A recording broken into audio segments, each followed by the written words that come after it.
To solve an equation like the one at the top of your screen, which you've probably been seeing since lower elementary, first grade as a matter of fact, we're going to use the addition principle, which states for any real numbers, a, b, and c, if a equals b, then it holds that we will have an equivalent statement provided we add the same thing to both sides of the equation. It doesn't have to be a positive number.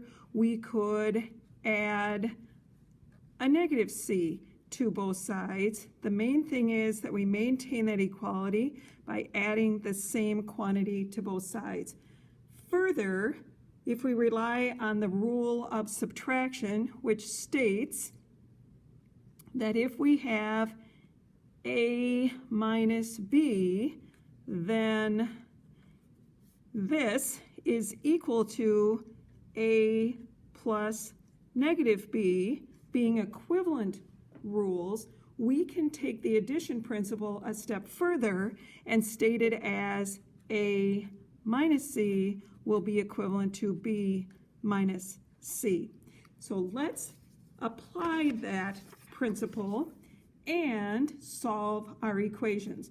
So as I mentioned earlier in elementary school, we saw boxes. When we were introduced to algebra, we really were still doing the same thing as in first grade. And to get the variable by itself and solve, I am going to use the addition principle to eliminate the negative 6 by adding a 6. To maintain equality, I add 6 to both sides. X minus 6 plus 6 is 0. X plus 0 is x, and 13 plus 6 is 19. In the next problem, solving for the variable, to undo and add, we will subtract. So I am using that variation through the rule of subtraction for the addition principle and subtracting 6 from each side. The 6's cancel out, leaving a 0 plus x is x on the left, and 13 minus 6 is 7. We can always check these problems by replacing the value of the variable back in the equation. For example, in this problem, if x is equal to 7 and I replace x with 7 and add 6, it should result in the value of the original equation, and sure enough, 7 plus 6 is 13. And so we can be satisfied that we have correctly solved the problem.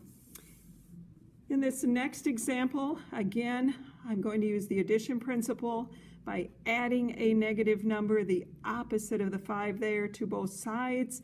The 5's cancel out, leaving x.